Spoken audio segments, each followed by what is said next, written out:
ಎಲ್ಲಾ ಶರಣ ಬಸವಾದಿ ಶರಣರ ಎಲ್ಲ ಭಾವಚಿತ್ರಗಳು ಮಾಡುವಂತ ಕಾಯಕಗಳನ್ನ ಇವೆಲ್ಲ ಚಿತ್ರಣಗಳವ. ನೀವೆಲ್ಲ 5ನೇ ಕ್ಲಾಸ್ ಮಕ್ಕಳು ಮೊದಲಿಗೆ ನಿಮ್ಗೆಲ್ಲ ತೋರಿಸ್ಕೊತ ಬರ್ತಾರ, ಹೌದಲ್ಲ? ಚಿತ್ರಣಗಳು ಅದ್ರ ಬಗ್ಗೆ ನಿಮ್ಗೆಲ್ಲ ಹೇಳ್ತಾರೆ. ಅವ್ರು ಏನ್ ಕೆಲಸ ಮಾಡತ್ತಾರ, ಅವ್ರು ಏನು ಅನ್ನೋದೆಲ್ಲ ಹೇಳ್ತಾರೆ. ನನ್ನ ಜೊತೆ ಬಗ್ಗೆ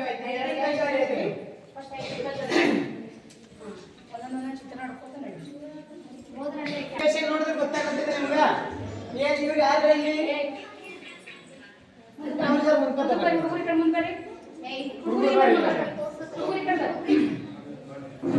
ಚಿತ್ರಣ ನೋಡ್ರಿ. ನಮ್ಗೆ ಏನ್ ಅನ್ಸುತ್ತದೆ ಇಲ್ಲಿ? ಇದೊಂದು ಅನುಭವ ಮಂಟಪದ ಸನ್ನಿವೇಶ.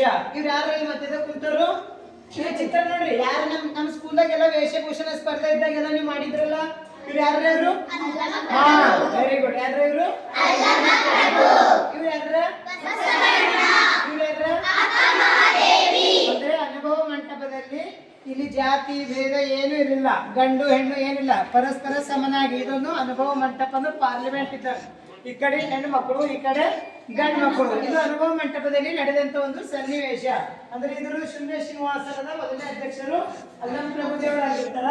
ಇಲ್ಲಿ ನಡೆದಿರುವಂತ ಘಟನೆ ಏನಂತಂದ್ರ, ಅಕ್ಕ ಮಹಾದೇವಿಯವರು ಉಡುತಡಿಯನ್ನು ಬಿಟ್ಟು ಬಂದಾಗ ಇಲ್ಲಿ ಅಲ್ಲಮ ಪ್ರಭುದೇವರು ಅಕ್ಕ ಮಹಾದೇವರಿಗೆ ಕೆಲವು ಪ್ರಶ್ನೆಗಳನ್ನ ಕೇಳುವಂತ ಸನ್ನಿವೇಶ ಅದ, ಹೌದಲ್ಲ? ಈ ಚಿತ್ರಣ ನೋಡ್ರಿ ನಿಮ್ಗೆಲ್ಲ ಗೊತ್ತಾಗ್ಲತ್ತದ. ಇಲ್ಲೆಲ್ಲ ಎಲ್ಲ ಶರಣರು, ಈ ಕಡೆ ಎಲ್ಲ ಶರಣಿಯರು, ಅಕ್ಕ ಮಹಾದೇವಿ, ನಂತರ ಬಸವಣ್ಣ ಚಿತ್ರಣ. ಇದು ಅನುಭವ ಮಂಟಪದಲ್ಲಿ ನಡೆದಂತ ಇದು ಚಿತ್ರಣ. ಇದು ಮತ್ತೆ ಮ್ಯಾಲ್ ನೋಡ್ರಿ ಒಂದ್ಸಲ. ಅಲ್ಲಿ ಏನ್ ಬರ್ತದೆ? ಕನ್ನಡ ಓದ ಬರ್ತು ನಿಮ್ಗ? ಮ್ಯಾಲ್ ಏನ್ ಬರ್ತಾರಲ್ಲಿ?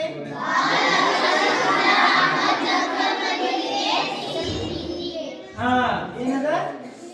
ಬಾಲಕ ಸಿದ್ದರಾಮ ಜಂಗಮಗೆ ಸೀತಿನಿ ಅಂತದ. ಹಂಗ ಸೀತಿನಿ ಅಂದ್ರೆ ಹೆಸರು ಕೇಳಿದ್ರಿ? ಎದರಿಂದ ಸುಡ್ತಾರ ಸೀತಿನಿ? ಹುಷಾರ ನೋಡೋಣ. ಅದ್ರಲ್ಲಿ ಏನ್ ಮಾಡ್ಯಾರ? ಬಾಲಕ ಸಿದ್ದರಾಮ. ಸಿದ್ದರಾಮ ಅಂದ್ರೆ ಗೊತ್ತದ? ಶಿವಯೋಗಿ ಸಿದ್ದರಾಮೇಶ್ವರ ಗೊತ್ತದಣ್ಣ. ಅವ್ರು ಸಣ್ಣದಿದ್ದಾಗ ಯಾವ ಕೆಲಸ ಮಾಡ್ತಾ ಇದ್ರು ನಿಮ್ಗೆ ಬರ್ಸಿದ ವಚನದಾಗ ಕಾಯಕದ ಬರ್ಸಿದ ನೋಡು.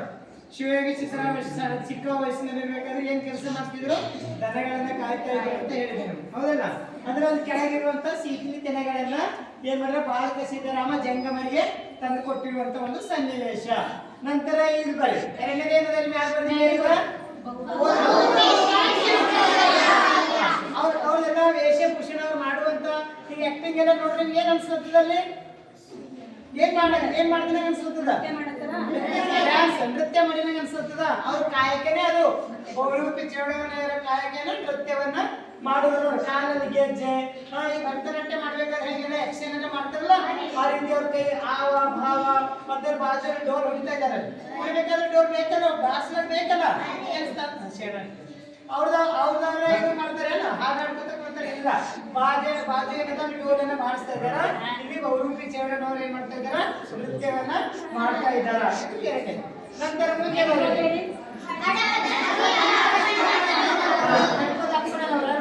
ಏನು?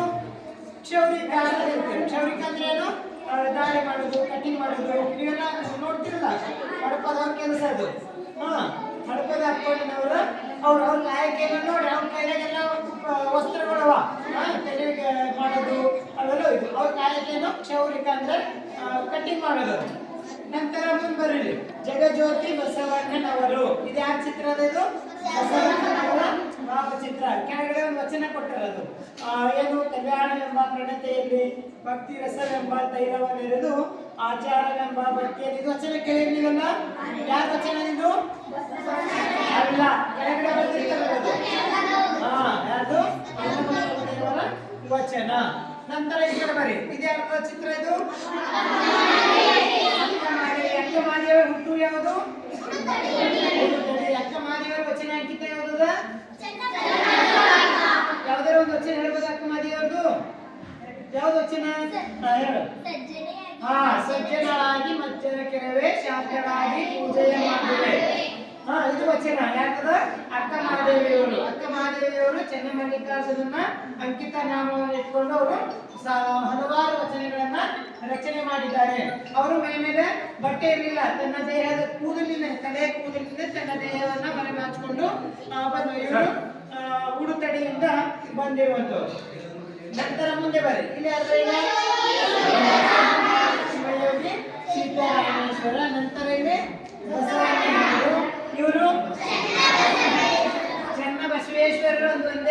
ಚನ್ನಬಸವಣ್ಣನವರು ಅಂದ್ರೆ ಒಂದೇ. ಚನ್ನಬಸವಣ್ಣ ಯಾರು ಅಂತ ನೀವು ಪಠ್ಯದಲ್ಲಿ ಬರೆಸಿದ್ರಲ್ಲ ನಾವು. ಚನ್ನಬಸವಣ್ಣ ಯಾರು? ಅಕ್ಕ ನಾಗಮ್ಮನವರ ಮಗ. ಇವ್ರ ತಂದೆ ಹೆಸರೇನು? Very good. ಏನು? ಶಿವದೇವ. ಇವ್ರ ವಚನಾಂಕಿತ ಏನಿದ?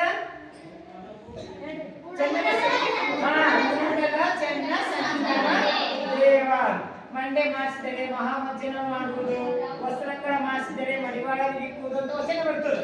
ಕೊನೆಗೆ ಕೂಡಲ ಚೆನ್ನ ಸಂಜೆಯನ್ನ ಅನುಭವ ಕೇಳುವುದು ಅಂತ ಒಂದು ವಚನ ಬರ್ತದೆ. ಇವರು ಕೇಳಿದ್ರಲ್ಲ ಅಕ್ಕ ನಾಗಮ್ಮನವರ ಮಗ. ಇವ್ರ ಸೋದರ ಮಾವನ ಹೆಸರೇನು? Very good. ಮುಂದೆ ಬನ್ನಿ. ಇವ್ರು ಯಾವ್ದ್ರಲ್ಲಿ? ಪ್ರಭುದೇವರು ಶೂನ್ಯ ಸಿಂಹಾಸನದ ಮೊದಲನೇ ಅಧ್ಯಕ್ಷರಾಗಿದ್ರು. ನೀವೆಲ್ಲ ನಮ್ಮಲ್ಲಿ ನಾಟಕ ಮಾಡಿದ್ರೆ ನೋಡಿದ್ರಲ್ಲ, 1ನೇ ಕ್ಲಾಸ್ ಶ್ರದ್ಧೆ ಮಾಡಿದ್ರಲ್ಲ ಅಲ್ಲಮ್ಮ ಪ್ರಭುದೇವರ ಪಾತ್ರವನ್ನ ನೋಡಿದ್ರೆ ಅಲ್ಲಮ್ಮ ಪ್ರಭುದೇವರು ಇದು ಶೂನ್ಯ ಸಿಂಹಾಸನದ ಅಧ್ಯಕ್ಷರು ಅಲ್ಲಮ್ಮ ಪ್ರಭುದೇವರು. ನಂತರ ಇವ್ರಲ್ಲಿ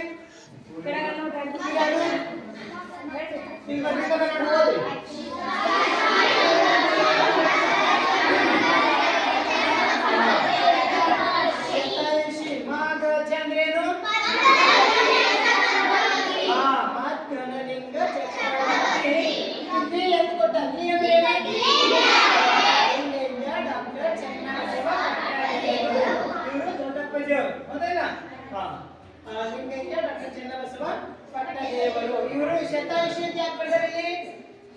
ನೋಡ್ರಿ, ಶತಾಯುಷಿ ಅಂದ್ರೆ ಏನು? 100. Very good. 100 ವರ್ಷ ದಾಟಿತು ಅಂದ್ರೆ ಅವ್ರಿಗೆ ಶತಾಯುಷಿ ಅಂತ ಕರೀತಾರೆ. ಈ ಪಾಠದಲ್ಲಿ ಬಂದಿತ್ತಲ್ಲ, ಯಾರಿಗೆ ಬಂದಿತ್ತು? ಯಾರು ಬಂದಿತ್ತು?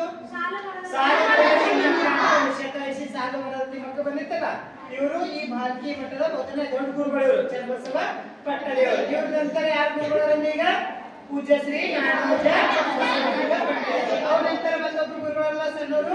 ಹೆಸರೇನು? ಪೂಜ್ಯ ಶ್ರೀ ನಂತರ ಇವು ಯಾರ ಗೊತ್ತದ ನಮಗೆಲ್ಲ. ನಂತರ ಇಲ್ಲಿ ಹೋದ ಮ್ಯಾಲ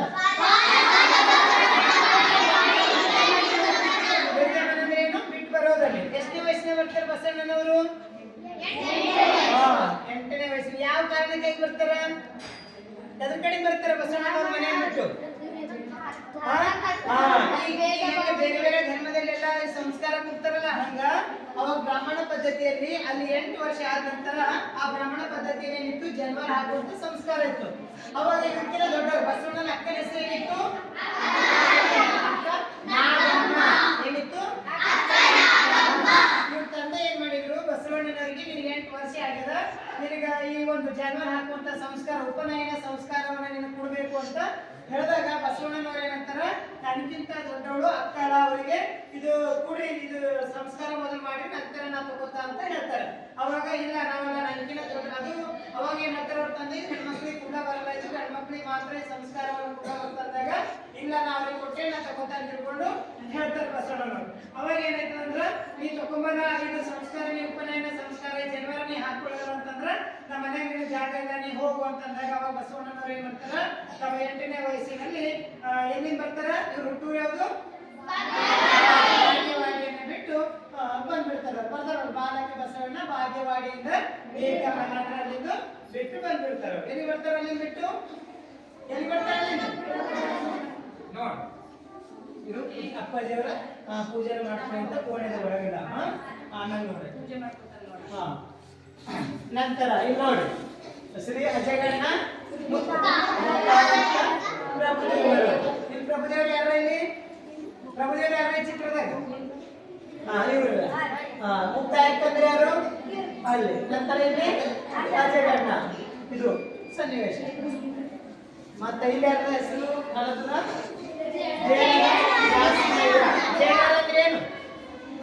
ಜೇಡರ್ ಅಂದ್ರೆ ಏನು ಹೇಳಿ? ಏನು ಅಲ್ಲಿ ಅವ್ರು ಏನ್ ಮಾಡ್ತಾರೆ? ಕಾಯಕ್ಕೆ ಏನ್ ಮಾಡ್ತಾರೆ ಅಲ್ಲಿ? ನೇಯ್ಯಪ್ಪ ಏನಿದ್ದಾರೆ ಅಲ್ಲಿ? ಅದು ಜೇಡ ದಾಸಿಮನ ರಚನಾಂಕಿತ ಏನದ?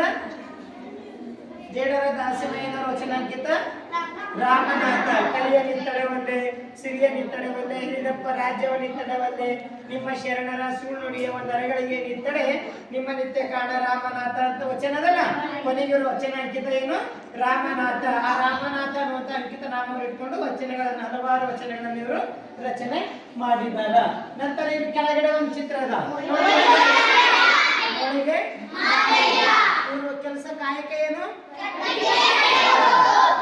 12ನೇ ಶತಮಾನದಲ್ಲಿ ಕಟ್ಟಿಗೆ ಕಾಯಕವನ್ನು ಮಾಡಿ ಇದರಿಂದ ಬರುವಂತ ಒಂದು ಇದರಿಂದ ಏನ್ ಮಾಡ್ತಿದ್ರು ತಮ್ಮ ಜೀವನವನ್ನ ಸಾಗಿಸ್ತಾ ಇದ್ರು. ಇವ್ರ ವಚನಾಂಕಿತ ಏನದ ನಿಕಳಂಕ ಮಲ್ಲಿ ವಚನಾಂಕಿತ. ನಂತರ ಇವ್ರ ಹೆಸರೇನು ನೋಡ್ರಿ ಇದೆಲ್ಲ ಚಿತ್ರಣ ನೋಡ್ರಿ ಗೊತ್ತಾಗುತ್ತೆ. ಇದೆಲ್ಲ ಏನವ ಇಲ್ಲಿ ನೀರವ ನೀರವ ಕೈದಾಗ ಏನದ ಕಾಯಕ ಏನಂತ ಗೊತ್ತಾಗುತ್ತೆ ನಮ್ಗೆ ತೊಳೆಯುವುದು ಹೌದಲ್ಲ ಬಟ್ಟೆಯನ್ನ ತೊಳೆಯುವುದು. ಮೋಳೆ ಮಡಿವಾಳ ಮಾಚಿದೇವ ಇವ್ರ ವಚನದ ಅಂಕಿತ ನಾಮವೇನು ವಚನದಲ್ಲ ಒಂದು ಮಡತನಕ್ಕೆ ಉಂಬುವ ಚಿಂತೆ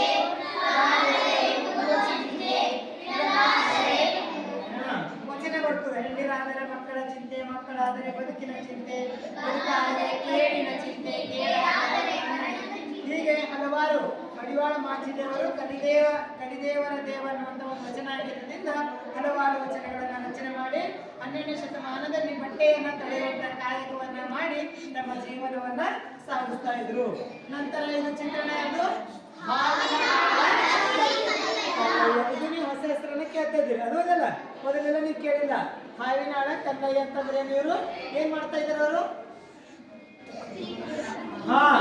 ವಚನಗಳಿಂದ ಅವೇನ್ ಮುತ್ತುಗಳವಲ್ಲ ಅದರಿಂದ ಏನ್ ಮಾಡ್ತಾ ಇದ್ರು ಕಿರೀಟಗಳನ್ನ ತಯಾರು ಮಾಡ್ತಾ ಇದ್ರು. ಅವ್ರ ಕಾಯಕ ಅದನ್ನೇ ಆಗಿತ್ತು. ವಿಶ್ವನಾಥ್ ಅದೇ ಹೇಳಿಲ್ಲ ನೋಡು ಕಂಬರ್ ಕಂಬಾರ ಕಂಬಾರ ಅಂದ್ರೆ ಗೊತ್ತಾಯ್ತಾ ನಿಮ್ಗೆ? ಕಂಬಾರ ಅಂದ್ರೆ ಏನ್ ಕೆಲಸ ಮಾಡ್ತಾರೆ ಅವರು? ನಾವು ಒಣ ಕಬ್ಬಿಣ ಪಡೆದ್ರೆ ಅದು ನಾವು ಯಾವ ಆಕಾರನೂ ಕೊಡ್ಬೋದು. ಅದಕ್ಕ ಏನ್ ಮಾಡ್ಬೇಕು ಅದಕ್ಕೆ ನಾವು ಬಿಸಿ ಮಾಡ್ಬೇಕಾದ್ರೆ ಬಿಸಿ ಮಾಡಿದಾಗ ಅದಕ್ಕೆ ನಾವು ಯಾವ ಆಕಾರನು ಕೊಡ್ಬೋದು. ಇವೆಲ್ಲ ಕುಡುಗೋಲು ಹುಡ್ಕೊಲ್ಲಕ್ಕೆಲ್ಲ ಕುಡುಗೋಲು ಎಲ್ಲ ಮಾಡ್ತಾರಲ್ಲ ಹಳ್ಳಿ ಊರಾಗೆಲ್ಲ ಸದಿಕಳ ಕುರ್ತಿ ಕುಡಿಗಿಲು ಕೊಡಲಿ ಎಲ್ಲ ಮಾಡ್ತಾರಲ್ಲ ಅವಕ್ಕೆ ನಾವು ಯಾವುದೇ ಒಂದು ಆಕಾರವನ್ನು ಕೊಡ್ಬೇಕಾದ್ರೆ ಅದಕ್ಕೆ ಏನ್ ಮಾಡ್ತಾರೆ ಮೊದಲು ಕಾಯಿಸ್ತಾರೆ. ಕಾಯಿಸಿ ಅದಕ್ಕೆ ಏನ್ ಮಾಡ್ತಾರೆ ಹಿಂಗೆಲ್ಲ ಬೆಳಿತಾರೆ ಬಡ್ದು ತನ್ನದೇ ಆದಂತ ಆಕಾರವನ್ನ ಕೊಡ್ತಾರೆ. ಆ ಕಾಯಕವನ್ನ ಮಾಡಿಕೊಂಡು 12ನೇ ಶತಮಾನದಲ್ಲಿ ಅವರು ಬದುಕ್ತಾ ಇದ್ದಾರೆ. ಯಾರ ಹೆಸರೇನು ಕಂಬಾರ ಶ್ರೀ ಕಲ್ಯಾಣ ಅಂತ ಹೆಸರದ. ನಂತರ ಮುಂದೆ ಬರೀ ವೀರ ಶ್ರೀ ಗೊಂಡಾಳ ಅವರೆಲ್ಲ ನೋಡಿ ಚಿತ್ರಣ ನೋಡ್ರಿ ಏನ್ ಕಾಣುತ್ತೆ ನಿಮ್ಗಲ್ಲಿ ಅವ್ರ ಕಾಯಕ ಏನು ಕಾಯುವುದು. ಅವ್ರ ಕುರಿಯನ್ನ ಕಾಯ್ದು ಕಾಯುವಂತ ಕಾಯಕವನ್ನ ಮಾಡಿ ತಮ್ಮ ಜೀವನವನ್ನ ನಡೆಸ್ತಾ ಇದ್ರು. ಮುಂದೆ ಬರೀ ಮೇಲಾದ ಏನ್ ಕೆಲಸ ಮಾಡ್ತಿರೋದು ವೀರಗೊಂಡಾಳ ಇವ್ರ ವಚನ ಇವ್ರಿಗೂ ಕೂಡ ವಚನಗಳವ. ಅವ್ರ ಅಂಕಿತ ನಾಮ ಏನಿದೆ ಗೊತ್ತಂದ್ರ ವೀರ ವೀರೇಶ್ವರ ಲಿಂಗ ಅಂತ ವಚನ ಅಂಕಿತ ಬರ್ತದೆ. ಏನು ವೀರ ವೀರೇಶ್ವರ ಲಿಂಗ. ನಂತರ ಕೇದಾರ ಕೇತಯ್ಯನವರು ಇವರು ಕೂಡ 12ನೇ ಶತಮಾನದಲ್ಲಿ ಎಲ್ಲಾ ಶರಣರಾಗಿ ತನ್ನದೇ ಆದಂತಹ ಒಂದು ಕಾಯಕವನ್ನ ಮಾಡಿ ಜೀವನವನ್ನ ನಡೆಸ್ತಾ ಇದ್ರು. ಇವ್ರ ಕೆಲಸ ಏನದ ಬುಟ್ಟಿಯನ್ನ ನೇಯುವುದು ಅಂತ ಕರಿತೀವಿ. ಈ ಕೆಲಸವನ್ನ ಮಾಡಿ ಜೀವನ ಸಾಗಿಸ್ತಾ ಇದ್ರು. ನಂತರ ಇಲ್ಲಿ ಕೆಲಸ ಏನು ಅಂಕಿತ ನಾಮ ಏನು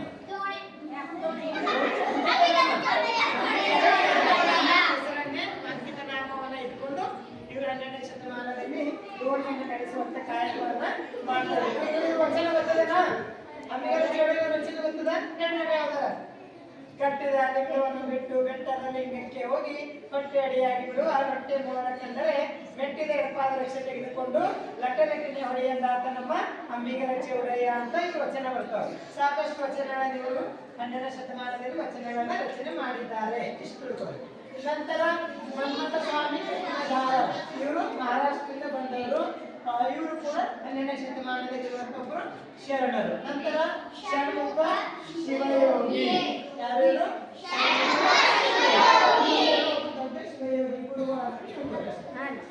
ನಂತರ ಇಲ್ಲಿ ಐದಕ್ಕೆ ಲಕ್ಕಮ್ಮ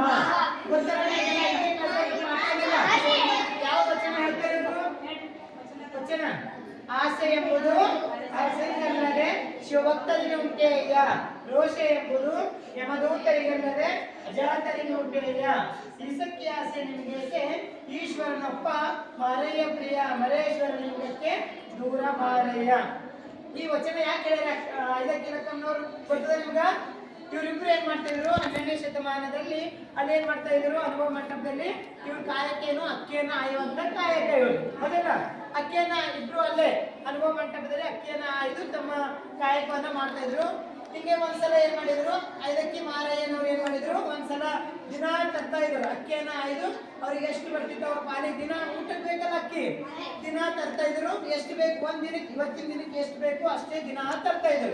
ಒಂದ್ ದಿವಸ ಏನಾಗಿತ್ತು ಅಂದ್ರ ಐದಕ್ಕಿ ಮಾರಯ್ಯನವರು ಒಂದ್ ದಿವಸ ಜಾಸ್ತಿ ತಂದಿರ್ತಾರ ಅಕ್ಕಿ. ಏನ್ ಮಾಡ್ತಾರ ಜಾಸ್ತಿ ಅಕ್ಕಿಯನ್ನ ತಂದಿರ್ತಾರ. ಆ ಸಂದರ್ಭದಲ್ಲಿ ಐದಕ್ಕಿ ಲಕ್ಕಮ್ಮನವ್ರು ಏನ್ ಹೇಳ್ತಾರ ಈಸಕ್ಕಿ ಆಸೆ ನಮಗೆ ಏಕೆ ಅಂತ ಪ್ರಶ್ನೆ ಮಾಡ್ತಾರೆ. ಇಷ್ಟ ಅಕ್ಕಿ ಆಸೆ ನಮ್ಗೆ ಯಾಕ? ನಮ್ಗೆ ಒಂದಿನದ ಊಟಕ್ಕಾದ್ರೆ ಸಾಕು ನಮ್ಗ. ಮತ್ ಮಾರನೇ ದಿನ ಕಾಯಕ್ ಮಾಡಿ ಮತ್ ಮಾರನೇ ದಿನ ತರಬೇಕು. ನಾವು ಮುಂದಿನ ಯಾಕೆ ತರಬೇಕು? ಇವತ್ತಿನ ದಿವಸ ನಮ್ಗೆ ಸಾಕು. ಒಂದ್ ದಿವಸ ಹೆಚ್ಚಿಗೆ ತಂದಲಿಕ್ಕಾಗಿನೇ ಐದಕ್ಕಿ ಲಕ್ಕಮ್ಮನವ್ರು ಏನ್ ಮಾಡ್ತಾರ ಆಸೆ ಎಂಬುದು ಅರಸನಿಗೆ ಈ ಆಸೆ ಅನ್ನೋದು ನಮ್ಮ ಶಿವಶರಣರಿಗಿಲ್ಲ, ಅರಸನಿಗೆ ಮಾತ್ರ ಇರ್ತದಲ್ಲ. ಆ ರಾಜ್ಯ ಗೆಲ್ಬೇಕು ಅವ್ರ ಮನೆತನ ಗೆಲ್ಬೇಕು ಅನ್ನೋಂಥ ಆಸೆಯನ್ನ ಅರಸನಿಗೆ ಮಾತ್ರ ಇರ್ತದ. ರೋಷ ಎಂಬುದು ಯಮದೂತರಿಗೆ ಅಲ್ಲದೆ ಯಮ ಅಂದ್ರೇನು? ಯಮ ಅಂದ್ರೇನು? ಯಮದೂತರಿಗೆ ಅಲ್ಲದೆ ಯಮದೂತನ ರಾಕ್ಷಸರಿಗೆ ಮಾತ್ರ ಅದು ರೋಷ ಸಿಟ್ಟು ಕೋಪ ಅದೆಲ್ಲ ಅವ್ರಿಗೆ ಇರ್ತದ, ನಮ್ಮ ಶಿವಶರಣರಿಗೆ ಇರಲ್ಲ. ರೋಷ ಎಂಬುದು ಯಮದೂತರಿಗಲ್ಲದೆ ಅಜಾತರಿಗೆ ಉಂಟೆಯ ಈಸಕ್ಕೆ ಆಸೆ ನಿಮಗೆ ಏಕೆ? ಮಾರೇನವರೇ ಇಷ್ಟೆಲ್ಲ ಆಸೆ ನಿಮ್ಗೆ ಯಾಕ? ನಮ್ಗೆ ಎಷ್ಟು ಬೇಕು ಅಷ್ಟೇ ಅಕ್ಕಿಯನ್ನು ನಾವು ಇಟ್ಕೊಂಬರ್ರಿ, ಉಳಿದಿರುವಂತ ಅಕ್ಕಿಯನ್ನ ಅಲ್ಲೇ ಸುರಿದು ಬನ್ನಿ. ಈಸಕ್ಕೆ ಆಸೆ ನಿಮಗೆ ಏಕೆ? ಈಶ್ವರನಪ್ಪ ಐದಕ್ಕಿ ಲಕ್ಕಮ್ಮ ಹೇಳ್ತಾರೆ ಮಾರಯ್ಯ ಪ್ರಿಯ ಮರೇಶ್ವರ ಲಿಂಗ ಇದಕ್ಕೆ ಒಪ್ಪರು ಈ ಅಕ್ಕಿಯನ್ನ ಅಲ್ಲೇ ಸುರಿದು ಬನ್ನಿ ಅಂತ ಹೇಳ್ಕೊಂಡು ಲಕ್ಕಮ್ಮನವರು ಏನ್ ಮಾಡ್ತಾರ ತಮ್ಮ ಧರ್ಮ ಪತಿಯಾಗಿರುವಂತ ಮಾರಯ್ಯನವರಿಗೆ ಹೇಳಿ ಉಳಿದಿರುವಂತ ಅಕ್ಕಿಯನ್ನ ಅಲ್ಲೇ ಸುರಿದು ಬರ್ಬೇಕು ಹೇಳ್ತಾರೆ ಅವರು. ಅರ್ಥ ಆಯ್ತಾ? ನಂತರ ಇವರು ಹಾನಗಲ್ಲ ಕುಮಾರೇಶ್ವರ ಮಹಾಸ್ವಾಮಿಗಳು ಅಂದ್ರೆ ಇಲ್ಲಿ ಚನ್ನಬಸವ ಪಟ್ಟದೇವರು ದೊಡ್ಡಪ್ಪ ನೀವು ತೋರಿಸಲ್ಲ ಫೋಟೋನ ಅವ್ರಿಗಿಂತ ಮೊದಲು ಮೊಟ್ಟ ಮೊದಲಿದು ಪ್ರಸಾದ ನಿಲಯ ಹೆಸರೇ ಅದಿಟ್ಟಾರ ಶ್ರೀ ಹಾನಗಲ್ಲ ಕುಮಾರೇಶ್ವರ ಉಚಿತ ಪ್ರಸಾದ ನಿಲಯ ಅಂತ ಇಲ್ಲಿ ಹಾಸ್ಟೆಲ್ ಇದು ಹಿರೇಮಠ ಸಂಸ್ಥಾನ ವಿದ್ಯಾಪೀಠ ಅಂತ ಇವಾಗ ಮೊದಲು ಏನಿತ್ತಿದ್ದು ಹಾನಗಲ್ಲ ಕುಮಾರೇಶ್ವರ ಉಚಿತ ಅಂದ್ರೆ ಪೂಜ್ಯರ ಹೆಸರ ಮೇಲೆ ಇದೇನ್ ಮಾಡ್ತಾ ಇದ್ರು ಇಲ್ಲಿ ಪ್ರಸಾದ ನಿಲಯನ ನಡೆಸ್ತಾ ಇದ್ರು. ಹೆಂಗ್ ನಮ್ಮಲ್ಲಿ ಬೀದರ್ದಾಗ ಚನ್ನಬಸವ ಪಟ್ಟದೇವರ ಪ್ರಸಾದ ನಿಲಯ ಅಂತ ಕೇಳಿದ್ರಿ, ಅದೇ ದೊಡ್ಡಪ್ಪ ಹೆಸರು ಮೇಲದಲ್ಲ ಹಂಗೆ ಇದು ಹಾನಗಲ್ಲ ಕುಮಾರೇಶ್ವರ ಉಚಿತ ಪ್ರಸನ್ನ ಪೂಜ್ಯರ ಹೆಸರ ಮೇಲೆ ಇತ್ತಿದ್ರು. ನಂತರ ಇಲ್ಲಿ ಶ್ರೀ ಶರಣ ಬಸವೇಶ್ವರ ಇವರು ಕೂಡ 12ನೇ ಶತಮಾನದಲ್ಲಿರುವಂತ ಶರಣರು. ನಂತರ ಮುಂದೆ ಚಿತ್ತರಿಗೆ ಶ್ರೀ ವಿಜಯ ಮಹಾಂತ ಶಿವಯೋಗಿಗಳು ಇವರು ಕೂಡ ಒಬ್ಬರು ಗುರುಗಳು. ನಂತರ ನಿಜಗುಣ ಶಿವಯೋಗಿಗಳು. ನಂತರ ಶ್ರೀ ಮಲ್ಲಿಕಾರ್ಜುನ ಮಹಾಸ್ವಾಮಿಗಳು ವಿಜಯಪುರ ಇವರೆಲ್ಲ 12ನೇ ಶತಮಾನದಲ್ಲಿ ಇರುವಂತ ಎಲ್ಲ ಶಿವಶರಣರು. ನಂತರ ಹಿಂಗೆ ಚೆನ್ನಪ್ಪನವರು ಇವರು ಕೂಡ ಹಲವಾರು ಕೃತಿಗಳನ್ನ ಪುಸ್ತಕಗಳನ್ನ ಎಲ್ಲ ರಚನೆ ಮಾಡಿದ್ದಾರೆ. ಮುಂದೆ ಬರ್ರಿ.